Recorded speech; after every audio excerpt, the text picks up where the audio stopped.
cammino selfie, yo no vengo a cantar, porque mi voz sea buena, ni tampoco a llorar, ni malestar,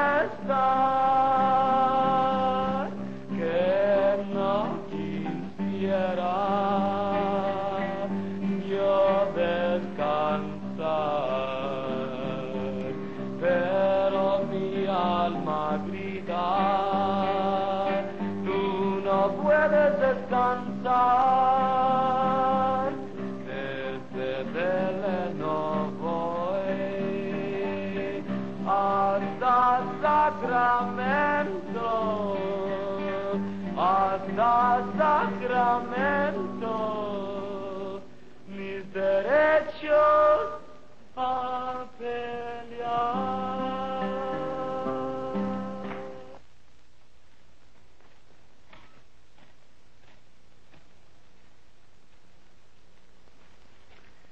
I think that in labor camps in California and all over the country, the worker works there for, well, say 10, 15 years.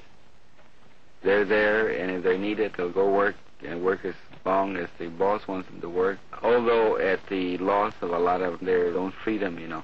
Like, they don't want to work on Sundays, and they have to because they live in the camp. Maybe they don't want to work 12 hours a day, and they have to because they live in the camp. Maybe they feel that they should be getting so much extra for working extra hours. They can't.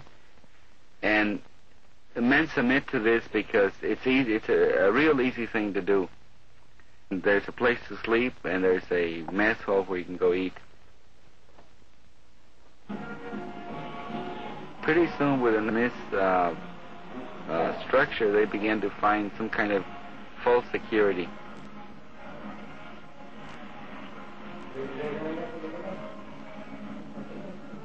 I'm willing to say that some men will never leave the camp unless a strike comes about.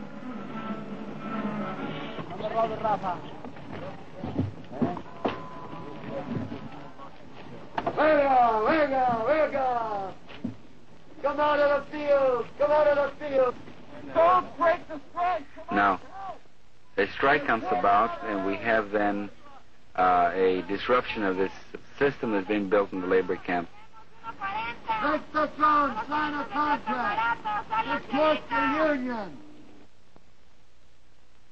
Hey, Paul, why don't you let one of your workers come out here and talk to me?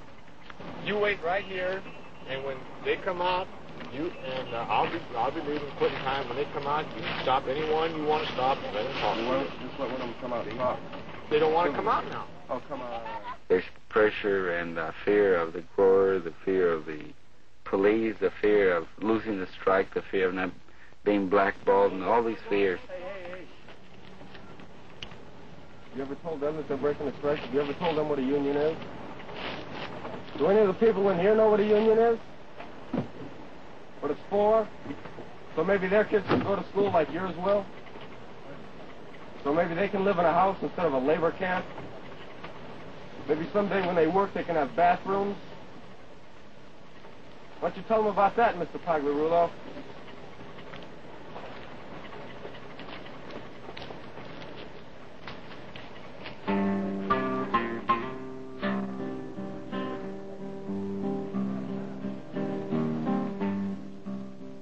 We wanted to have farm worker support, which we didn't have, a real strong farm worker identification and support for the strike. There was beginning to develop, but two problems. One was it's developing very slowly. The other one was that they had to identify themselves as some kind of a personal experience. And since we couldn't bring them to Delano, we thought we'd go and see them where they lived.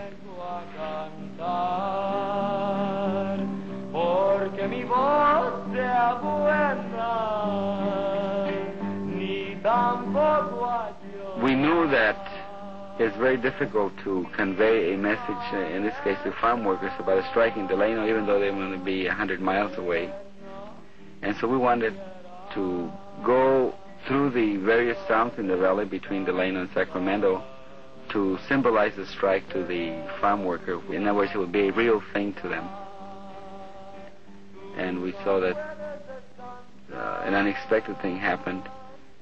As we began to march, we began to see and immediately to realize that it had a very big attraction, and that as people joined us with the march, they were actually, in fact, they were joining on the strike.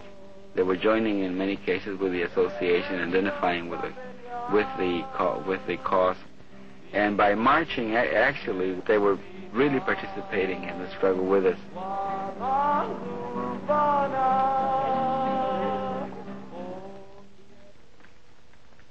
In the evenings when we get into town, we have a program where we explain and bring the message of the strike to them. And all in all, it's by the time we get through, it's almost a fiesta.